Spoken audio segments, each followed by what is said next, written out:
In this video I will shed some light on what the bearing designation numbers mean. On a bearing you can find other numbers, not only the designation numbers, and I will also help you out a little bit on that one. But the designation numbers are governed by industry standards, so they don't change, and they apply universally across the board for all manufacturers. Where do you find those designation numbers? First off, you can find them on the bearing itself. This one is a 6010 or 6010. I'm gonna write it down here. It's a 6010 bearing. Sometimes you can find those designation numbers on a seal itself, like in the case of this one, and this reads 6002. Or this little bearing, I know it's 6200, and here is this number. Sorry, here is this bearing. It's got number 6001. 6001, and there's other numbers, other letters and numbers that follow the bearing designation numbers, but those 4 digits are typically what you need to find or come up with for finding replacement bearings. And these are your designation numbers, and most bearings have 4 digits, except the super small ones which have 3 digits, but I'll show you how these work. They read from 1, 2, 3rd digit, 4th, 5, 6, and 7. There's 7 digits in the manufacturing standards, and we'll start with these two. The first and second digits here. These ones, okay, and these ones. None of these numbers relate to actual physical dimensions of the bearing, but they kind of do in some way. I'll show you how. For these last 2 digits, they refer to the bore or inside diameter of a bearing. And for bearings under 20 millimeters of internal diameter, when I take a measurement, oops, switch this one on. Say this one is a 10 millimeter inside diameter bearing, and the code 01 means that it's a 10 millimeter bearing. The next group of bearings is a 12 millimeter bearing. There's no 11 millimeter bearing, and they have a code 02.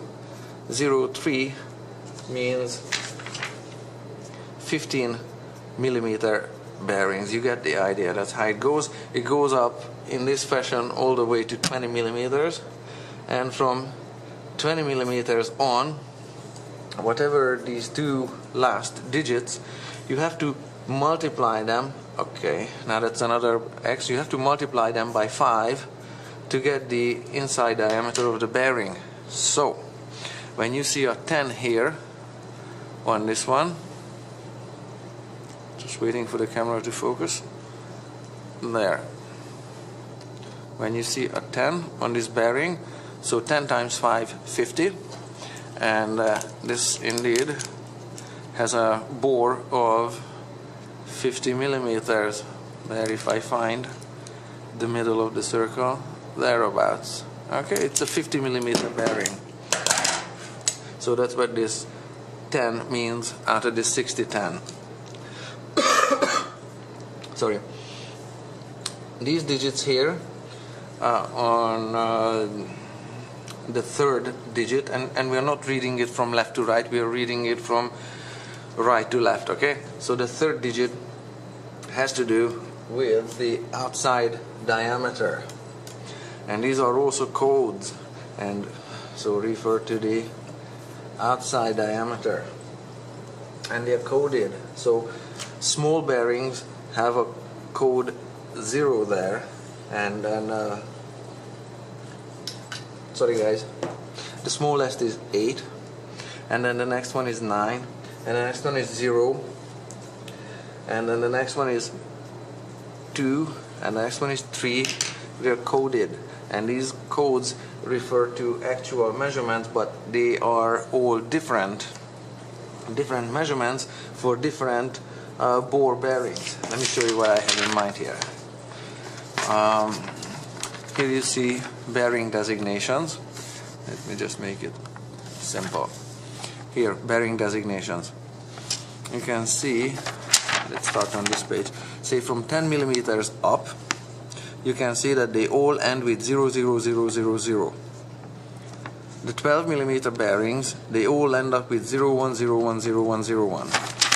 The 15 millimeter bearings here end up with 0, 2. The next one with 0, 3, you get the idea.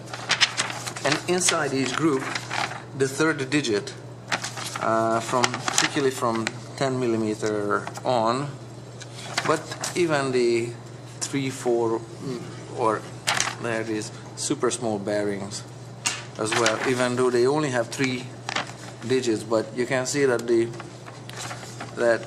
we start with a 4 millimeter ID, and then a smaller outside diameter, bigger outside diameter, even bigger outside diameter. So the outside diameter numbers are 8, 9, 0, 2, 3. 8, 9, there's no 0, 2, 3. 8, 9, 2. They don't always make all of them. 8, 9, 0, 2 again. 8, 9, 0, 2. 8, 9, 0, and 2. Those are the third digits denoting a code for the outside diameter. And those outside diameters could mean, well, in case of this bore, it means 9, 10, 11, or 16 millimeters, whereas further down, it doesn't mean 9, 10, 11, or 15 millimeters, it means 16, 19, and 24 millimeters. So, however, you still find the same 8, 9, 0, and 2 outside diameter designations. So they don't translate directly into actual physical size, but they are somewhat related. Next number is the number 6 on these bearings. They stand for deep groove ball bearings, okay, where the roller element or rolling element inside the bearings is a hardened steel ball. Just waiting for the camera to focus a little bit. There. And or here in this collapsed bearing, you can see there is a steel ball rolling inside. There are other kinds of bearings, like inside this what's this angle grinder. If I take out the spindle, you can see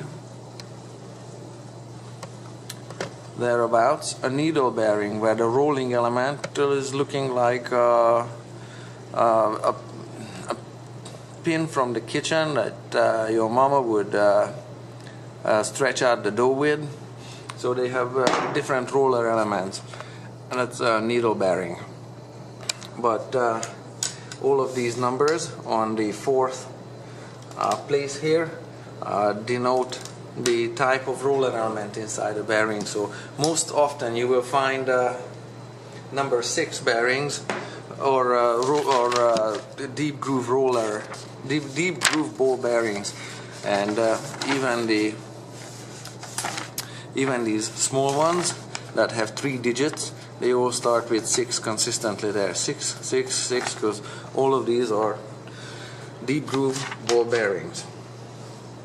Now the 5th, 6th, and 7th digits on the code, or sorry, on the designation, they are here, but in these cases these are zeros, and they don't want to print redundant zeros. They only want to print the significant digits, like that one. Those zeros, or these zeros, are significant. Those ones, if they are not there, they don't apply. And those numbers denote the 5th and 6th These denote structural modifications to a bearing. It could be a thrust bearing, so like a bearing that takes load from the side, or have different contact elements on the inside. I don't have those ones to show you. And the seventh digit defines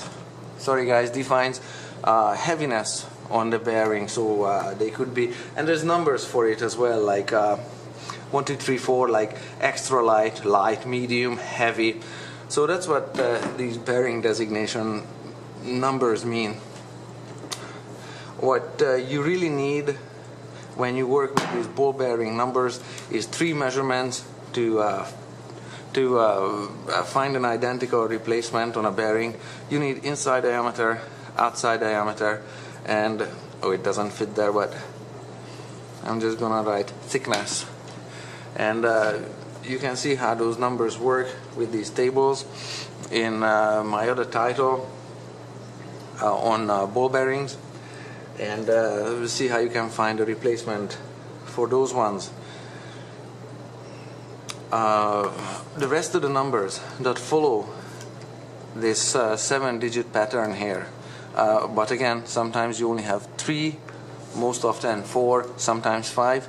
There's some more letters and optional numbers. Let me just wait for the camera to focus there, that the manufacturers have, and they mean a variety of things that relate to the design, and they are optional. Not only optional, they also change from manufacturer to manufacturer. So for one particular manufacturer, W can relate, this prefix W can relate to, in this particular case, a stainless material. For another manufacturer, W can mean something relating to cage construction.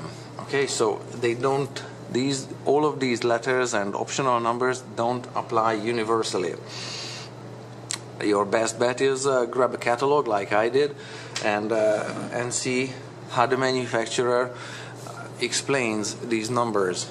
And they are inside somewhere at the front of the manufacturer's catalogs. You can find those catalogs at your bearing distributors or online. So some of these numbers and letters relate to the type of lubrication the bearing has and the kind of grease the bearing is packed with. In the first place, you can see operating temperatures for the grease, clearances, how much play a bearing has when it's manufactured. Obviously this one has too much play, is also failed, but let me see another one. There. Maybe the microphone can pick this one up. There, this one has some play as well. And this play is specified here by different combination of letters and numbers again. Here, some letters relate to the cage design. They can be low carbon steel, stainless steel, or some kind of plastic that doesn't corrode at all. And of course, there is the seals themselves around the bearings, like this one, which is some kind of metal, and metal seal that's got some kind of rubber on the outside, and it just pops into place like that and keeps the dirt and most of the water out.